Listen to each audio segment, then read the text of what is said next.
The film's story unfolds in 1962, showcasing an Italian ocean liner called MS Antonio Grazia. A lively scene ensues as everyone on board the ship joyfully dances. Suddenly, our attention is drawn to a hand lifting a lever. In an instant, a strategically placed wire springs into action, causing everyone to collapse mid-dance. However, a girl named Katie, owing to her shorter stature, manages to escape unscathed as the wire passes harmlessly above her head. Filled with adrenaline, she screams. What happened next, nobody knows. Fast forward 40 years, and we are introduced to a salvage crew under the leadership of Captain Sean Murphy. They successfully bring a ship ashore and celebrate their achievement. Meanwhile, a man named Jack Ferryman approaches them, identifying himself as a weather service pilot. He reveals that 40 years ago, a ship named Antonio Grazia vanished in the depths of the ocean. As far as he knows, it remains submerged, holding within it a treasure that could make them all incredibly wealthy. Excited by Jack's proposition, the entire crew eagerly prepares to join him on this quest. The following day, Sean Murphy and his entire crew set sail into the sea, seeking the shipwreck of the Antonio Grazia, which vanished 4 decades earlier and had remained undiscovered until now. Upon reaching the designated location, their hopes are dashed as they find no sign of the ship. Disappointment fills the air. However, in a sudden turn of events, a colossal ocean liner materializes before their steamer. It is the very same vessel that disappeared in 1962, the object of their quest. While Sean's comrades Greer and Jack remain on the steamer, Sean leads his crew onto the enigmatic ship. As they explore the ship's interior, they are surrounded by peculiar voices emanating from various directions. Intrigued, they follow the sounds until they reach a chamber where a swinging pendulum catches their attention. Yet, as they draw near, the pendulum comes to an abrupt halt. One of them dares to touch the pendulum, and a haunting voice sends shivers down their spines. Nearby, on a table, they discover a game of Scrabble, with the letters rearranging themselves to spell the phrase, "Welcome aboard." Fueled by curiosity, they press onward. While making their way through the vessel, an unforeseen event unfolds. The floor beneath one of their companions gives way, and he teeters on the edge of a fall. Miraculously, their comrade Maureen seizes the opportunity and catches him just in time. At that moment, Maureen's gaze locks with a young girl standing below, intently observing her. It dawns on them that this girl is the same individual who had defied fate and survived alone on this very ship 40 years ago in 1962. However, the girl's age remains unchanged, just as it was 40 years ago, indicating that she is the ghost of the little girl. Maureen directs her gaze towards the girl, but in the blink of an eye, the girl disappears. Uncertain whether what she witnessed was real or a mere illusion, Maureen helps her companion up, and they all enter a cabin together. Inside the cabin, they stumble upon a watch that appears to be from the present day, despite the ship's disappearance in 1962. Captain Sean speculates that someone may have visited this place before them, and the watch belongs to that individual. Subsequently, they retrieve the ship's manual and make their way back to their steamer. The following morning, they make a startling discovery: the ship's hull has a hole, causing it to slowly sink. Determined to repair the vessel within the next 3 days and fulfill their mission, everyone busies themselves with their respective tasks. Later, Maureen ventures into the section of the ship housing the swimming pool. She is taken aback by the presence of bullet marks adorning the pool's walls. As she prepares to ascend from the pool, she once again encounters the same girl who had appeared to her earlier. Filled with fear, Maureen slips and injures her head, resulting in a bleeding wound. Astonishingly, the swimming pool absorbs her blood. Maureen gazes up once more, only to find Jack standing in the place where the girl was. After their departure, the swimming pool becomes filled with blood. Jack and Maureen proceed forward, and as Maureen opens a door, a rush of water bursts out.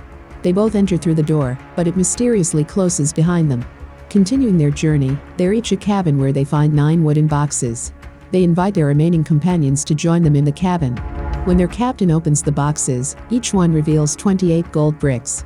The sight of such abundance brings immense joy to everyone. They decide to leave the ship behind and take only the gold with them. Preparations are made to store all the gold in their steamer. However, they notice that the gas cylinder knob in the steamer opens on its own, causing gas to leak inside. In the midst of this, Maureen catches sight of the girl once again, rushing towards her and attempting to communicate. But before anything can be said, someone forcefully pushes the girl away. Immediately after, Maureen's companion starts the engine of the steamer, triggering a powerful explosion due to the leaked gas. The steamer ignites in flames, and tragically, Maureen's friend loses his life in the ensuing fire. The loss of her friend leaves Maureen devastated, and she is also perplexed by the repeated appearances of a girl before her. Determined to uncover the truth, she searches the ship and stumbles upon a register, which discloses the girl's identity as Katie Harwood. Maureen heads towards Katie's room, and where she discovers a skeleton of her, leading her to realize that the girl she has been seeing is a ghost. In due course, we see Captain Sean seated in the cabin of Antonio Graza's captain. Suddenly, the ghost of the ship's captain appeared in front of Sean. The captain's ghost offers Sean a drink, and then presents him with a photograph depicting a ship named Lorley. The captain's ghost recounts the tale of their past, where they rescued the Lorley in 1962, laden with gold that was transferred onto their ship, the Antonio Graza. However, after 2 days, their ship mysteriously vanished without a trace. The captain's ghost proceeds to show Sean another photograph, causing his face to be pale. Meanwhile, Maureen finds herself in the presence of Katie's ghost, sitting beside her. Katie reveals that numerous souls are trapped within the ship, and the person responsible for their captivity requires all these souls. Only when this person's requirement is fulfilled, the imprisoned souls will be granted their freedom. Meanwhile, we notice Greer, in the exact spot where a party had taken place decades ago. Suddenly, the surroundings undergo a drastic transformation, resembling a scene from 40 years earlier. The singer who had performed at the beginning of the movie also materializes. However, this singer is none other than a ghost who ensnares and kills Greer. Now, their 2 other companions, Munder and Dodge, are revealed. They find a delicious feast, but as soon as they take a bite, the food transforms into insects. Subsequently, they come across Sean Murphy within the film, who has now acquired extensive knowledge and desperately yearns to escape the vessel.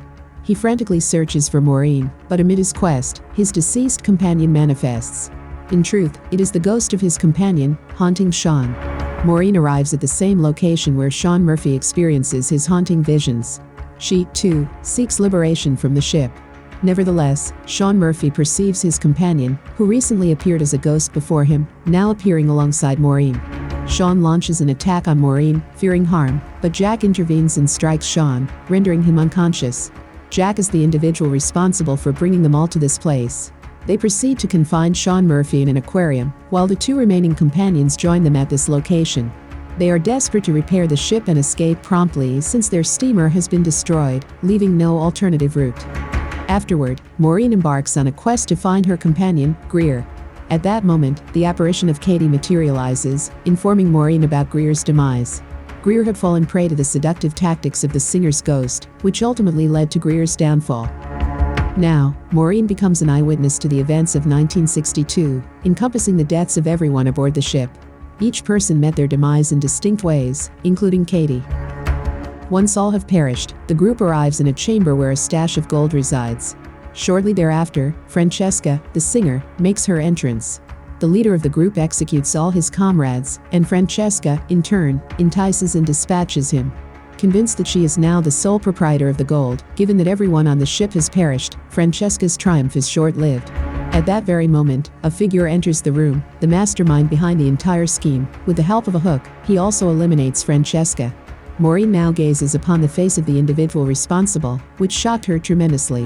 The person is none other than Jack, the very same individual who had assembled them all for the pursuit of the gold.